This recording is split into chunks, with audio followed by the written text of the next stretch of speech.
आबूराज का ये जो क्षेत्र है, देवनगरी सिरोही है, कुछ जालोर का भी भाग है, कुछ गुजरात का भी।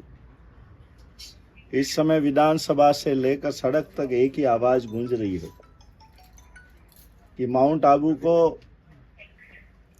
जितना जल्दी हो सके उसके नामकरण में सुधार होना चाहिए और आबूराज के नाम की घोषणा राजस्थान के यशस्वी मुख्यमंत्री श्री भजनलाल जी शर्मा अपने कार्यकाल में घोषणा करे।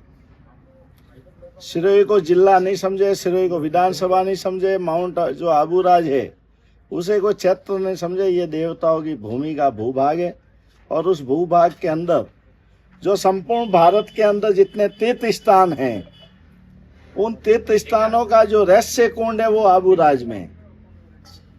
आप जगह जगह जाएंगे तो हजारों किलोमीटर की यात्रा करने के बाद में आपको केदारनाथ का दर्शन होगा। केदारनाथ के बाद फिर आपको 2-4 दिन की यात्रा करनी पड़ेगी तो बद्रीनाथ के दर्शन होंगे। बद्रीनाथ के बाद आपको गंगोत्री होंगे, फिर ऋषिकेश होंगे, फिर पूरी जगन्नाथ होंगे। भारत में जितने भी तीर्थ स्थान हैं उसकी यात्रा करने के लिए तप बल और जप बल तो चाहिए ही चाहिए, पर उसके साथ हजारों किलोमीटर की यात्रा भी आपको करनी पड़ती है। पर ये भारत के लिए एक सुखद और एक पुण्यशाली विषय है कि इस आबूराज के अंदर भारत के जितने भी तीर्थ हैं, मतलब कि गंगा जी तक की उत्पत्ति यहाँ पे है, ब्रह्मा जी का भी स्थान है, केदारनाथ का भी है, बद्रीनाथ का भी है। ऐसा भारत का जो दिव्य तीर्थ स्थान है वो भारत के सभी तीर्थों का जो स्थान है आपको यहाँ मिलेगा। और वैसे ही उस रूप में आप आबूराज के केदारनाथ जाएंगे तो ऐसा लगता है वास्तव में हम वहीं केदार जा रहे हैं। और इस भूमि का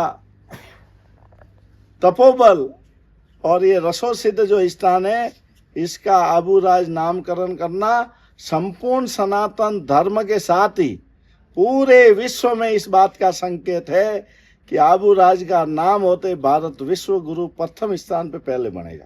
बाकी दिल्ली में बैठ के नेताजी, जयपुर में बैठ के नेताजी कोई सोच ले, जब तक हमारे पौराणिक नामों को सही नाम में परिवर्तित नहीं किए जाएंगे तब तक कोई भी कल्पना करना हमारे लिए खतरे से खाली नहीं। आज आबूराज को माउंट आबू बना दिया। आज की युवा पीढ़ी वहां जाकर के शराब के नशे में धूत पड़ी रहती है। वहां के अधिकारी, चमचागिरी जितने भी हैं वो इसलिए जाते हैं वहां कमाई होगी। वहां जितने भी गलत काम जो माउंट आबू में इतनी दिव्य और पवित्र भूमि पे नहीं होने चाहिए, जिसके नाम एक सन्यासी होने के नाते मैं बोल नहीं सकता, ऐसे ऐसे घृणित कार्य जो वहां हो रहे हैं वो संपूर्ण भारत के लिए और हम सब के लिए शोभायमान नहीं है।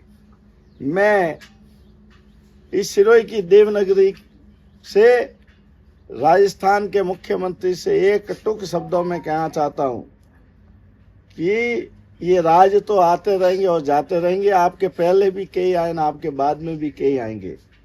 बिरला पुरुष होते उनको याद किया जाता है। भजनलाल जी से एक ही आग्रह है, बिना सोचे समझे और बिना देर किए सुबह का सूरज उठे उगे उसके पहले पहले इस आबूराज के नाम की घोषणा करें ताकि आपका यश बढ़ेगा, आपकी कीर्ति बढ़ेगी। बाकी तो जय सीताराम।